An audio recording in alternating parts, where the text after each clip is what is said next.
First half మాత్రం log rod max pro, కానీ second half మాత్రం అప్పుడప్పుడే సినిమా స్టార్ట్ అయింది అనిపిస్తుంది. సెకండ్ హాఫ్ స్టార్ట్ కాగానే ఫస్ట్ హాఫ్ ఎంత మెల్లగా తీసుకుపోతారంటే సినిమాలోకి, బాపరే ఇక సెకండ్ హాఫ్ కి లేద్దాం ఇంకా అవ్వదు ఇంకా మనతోని, ఇది కాన్పన్ పని అని అనుకుంటాం మనము. తెలుసు కదా ట్రైలర్ చూసిన ప్రతి ఒక్కడు కూడా, కృష్ణ హెండీస్ లీలా మూవీ ఉంది కదా సిద్ధు గారిది, సేమ్ అలానే ఉంటదేమో.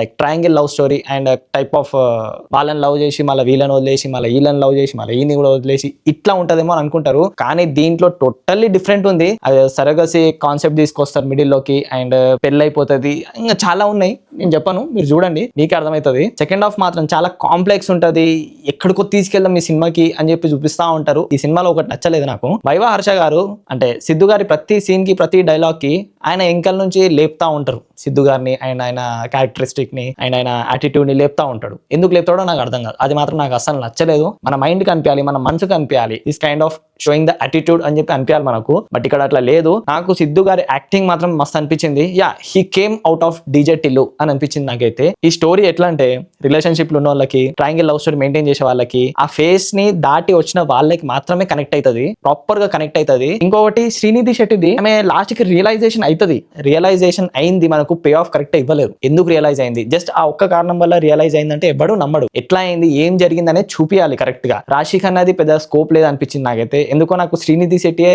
చాలా బాగా చేసింది, ఇంకా చాలా బాగా ఇంప్రూవ్మెంట్ ఉంది ఆమె దాంట్లో అనిపించింది. రాశి ఖన్నా యాజ్ యూజువల్ ఎప్పుడు మనం ఎట్లా చూస్తామో అట్లానే అనిపించింది, కొత్తగా ఏం అనిపించలేదు. అంటే ఆ ఫేస్ లో ఉన్న వాళ్ళకి, ఆ ఫేస్ దాటిన వాళ్ళకి నచ్చుతుంది ఈ సినిమా. లవ్ రిలేషన్షిప్ ఇట్లాంటి ఫేస్ చూడని వాళ్ళకైతే ఏం సినిమా రా బాబు, బొక్కల సినిమా, సరోగేసి అంటాడు, మళ్ళా ఎక్స్ గర్ల్ ఫ్రెండ్ ని లవ్ చేస్తున్నా అంటాడు, మళ్ళీ పిల్లాన్ని లవ్ చేస్తున్నా అంటాడు, ఏదేదో అంటున్నాడు. ఏందిడు మెంటలా వేడికి, అసలు ఈ యాటిట్యూడ్ ఏంది, క్యారెక్టర్ ఏంది, కొంతమందికి అయితే అట్లా అనిపిస్తుంది. ఆ ఫేస్ నుంచి వచ్చిన వాళ్ళకి మాత్రం అట్లా అనిపించదు. యా, డైరెక్టర్ పేరు నీరజ అనుకుంటా. కొన్ని సీన్స్ లో మనకు అర్థం కావాలని చెప్పి ఆ ఎక్స్ప్రెషన్స్ కూడా చాలా బాగా కవర్ చేసింది, స్లో మోషన్ లో మంచిగా కవర్ చేసింది అనిపించింది నాకైతే. ఆబ్వియస్లీ సాంగ్స్ తెలిసిందే మీకు, బీజిఎం ఎక్కడ కావాలో అక్కడే పెట్టిండు తమిళన్న, దీనికి పెద్ద ఏదో వేసేద్దామని చెప్పి చేయలేదు, ఎంత కావాలో అంత ఇచ్చి ఆడికెళ్ళి వదిలేసిండు అంతే. ఈ 250 పెట్టి మరి థియేటర్ లో చూసేంత అయితే నాకైతే అనిపించలేదు. ఓటీటీలో వచ్చినప్పుడు ఒక లుక్ ఇట్లా వేసేయండి, ఖతం అయిపోతుంది అంతే. So yeah, signing off from movie talk. జై హింద్.